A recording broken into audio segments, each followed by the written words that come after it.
of telecommunications is changing at a rapid rate. I spoke to Managing Director of Telkom South Africa, Pinky Moholi, to find out how Telkom is embracing change. I'd like to talk about Telkom, the business, particularly looking at the issue of competition. How is Telkom managing or reorganizing its business operation to better give its customers better service delivery in light of the number of competitors that are entering into your field? You could say Telkom is in a space right now of major change. There is a major inflection that has to happen in the telecommunication space because as an incumbent fixed line operator traditionally, we are now free to be able to enter the mobile space. And therefore, we have a lot of challenges based on the incumbency that we had in the competition space, in some of the legacy technologies we have. Also, you could say legacy products and services that we have. And in order for us to leap to the future and enter the more modern space in terms of communications, we have to address quite a lot of issues. Firstly, like any other fixed line operator, the biggest issue we have is margins that are narrowing, and therefore the costs of operating a fixed line operator continues to climb up, whereas the revenue that you can derive out of that is either flat or going down.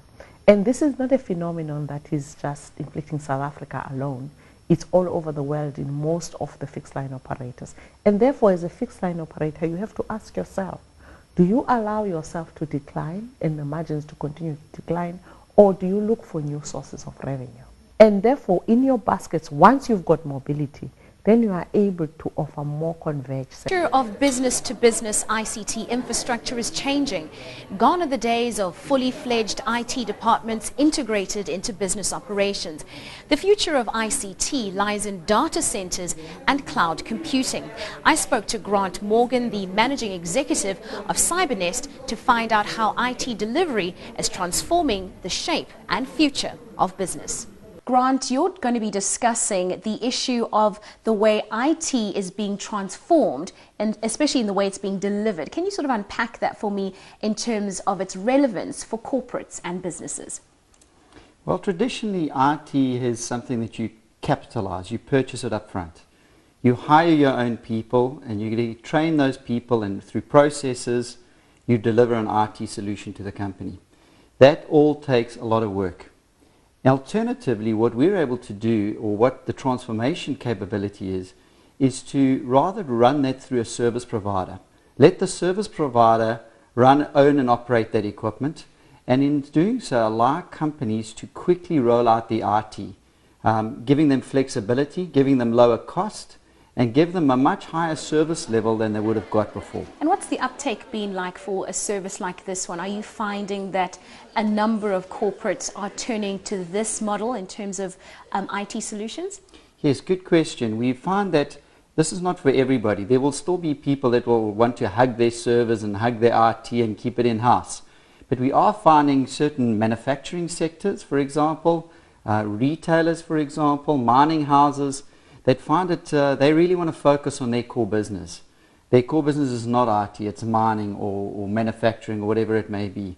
And they'd rather focus their IT staff on creating strategic leverage in IT. In other words, gaining stickiness with their customers or gaining productivity out of their employees rather than worrying about infrastructure and its replacement, that replacement cycle that you end up in every 3 years or so.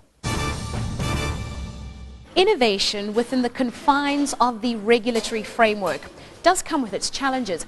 Well, I spoke to Dr. Richard Major to find out more. You actually spoke a little earlier today about incentivizing innovation through regulation. Tell me a little bit more about your presentation. Morning, Talia. Basically, we considered the issue of whether regulations in the regulatory environment could incentivize innovation.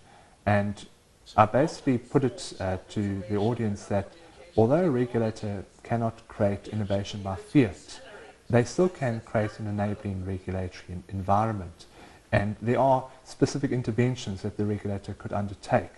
So if we look at the industry as an ICT industry, essentially I put forward the argument that if the government were to take innovation seriously, starting at the bottom of the pyramid with skills and education would be a good investment, followed by investment in applications and content, end-user devices, and then national broadband networks. Centers of Excellence are a facility established at several tertiary educational institutions that fund research and development in a number of areas, especially in the ICT sector. I spoke to Professor Adi Gun from the University of Zululand to find out how these centers are proving to be a win-win both for the institutions and the young talent pool. Now, Professor, the Centre for Excellence is one of the new and innovative projects from Telkom, as well as a number of other sponsors that aims to educate the future of telecommunications professionals in South Africa. Tell me about this centre and how it impacts your university. Yeah, University of Zululand has been benefiting from the Centre of Excellence program since 2002. But our center was not actually launched until 2004, when we became a center of excellence that is existing on its own.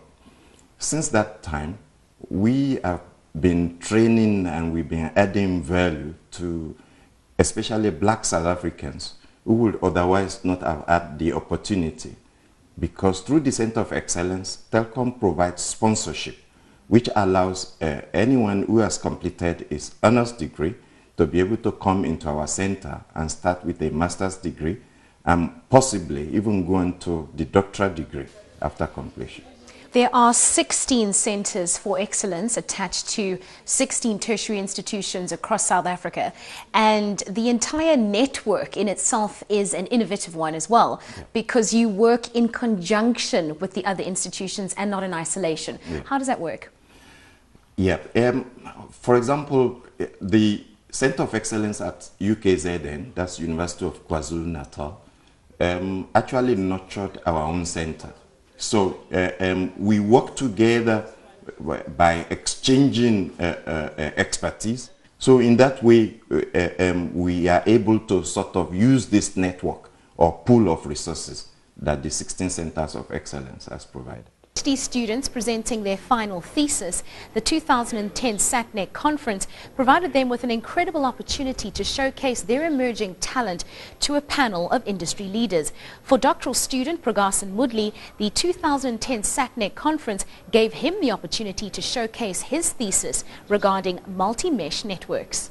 Now with me, I'm joined by Pragasan Mudli. He's from the University of Zululand and he's doing his PhD in power control in wireless mesh networks. Now, can you unpack that for me? Okay, basically, we're trying to provide communication infrastructure in rural and marginalized areas because that's one of the priorities of the South African government at the moment. One of the networks that we found to be able to work in such conditions happens to be a wireless mesh network. It's basically an extension of the typical traditional Wi-Fi networks. We're taking an access point model and we're trying to distribute it so that these nodes, we're trying to give them decision-making abilities, make them distributed in nature, easy to set up, very dynamic, easy to configure. And so my thesis is dealing with the extension of network lifetime, because in these rural areas, typically electricity is a problem, electricity supply is a problem, so some of these deployments rely on battery-powered wireless devices. So we try to extend the lifetime of the network. So one of the ways we can do that is to reduce the transmission range and the transmission power that the nodes or the devices that comprise this mesh network use. 13th Annual SATNAC Conference brought together captains of industry and academics in the world of telecommunications under the theme of The Future, a society enabled by innovation and applications. I spoke to the conference chairperson, Mr. Marius Mostad, to find out whether the conference objectives had been met. This is the 13th year that the SATNAC Conference has been in existence, and every year the theme of the conference closely mirrors the trends that are happening on the ground. How is it so this year? I think we've again reflected the trends in the industry in a very appropriate theme. If I take you back to the humble beginnings in 1997, where the theme was really focused on technology and networks and all the tangible issues. How that changed in the early 2000s, where we realized that Internet protocol is really the chosen fabric of our network of the future.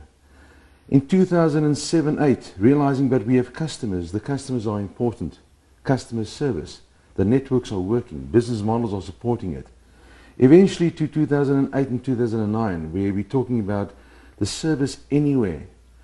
Last year, we focused again on the very key enabler that we have of lifestyle. And now this year we've taken it one step further, with the whole topic of sustainability being very, very topical at the moment. The conference theme, a society, so not just a customer, not just a lifestyle, they're all subsets of a society, and how we want to see how can we enable a society with all its subsets to be sustainable and really through application and all the innovation that we hear about here.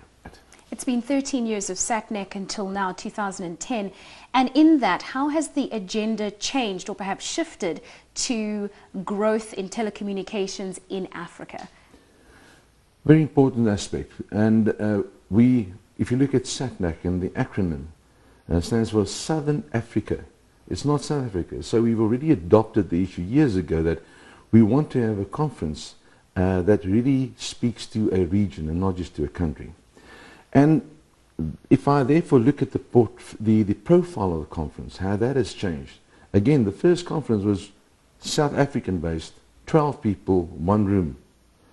Now we've positioned the conference as an international conference. And the reason why we've done that is because the challenges facing this industry is global. It's not unique to one country only. And hence the issues facing the continent, our region, is just as important.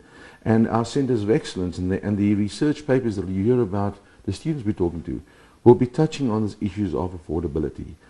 Specifically things like power. We heard yesterday the keynote by Mr. Ben Verweyen indicating we can have all the technology there, but have we ever assessed what will the impact be on our power and our utilities if we have all those fast speeds and if we have the 50 billion connected devices that everyone's talking about?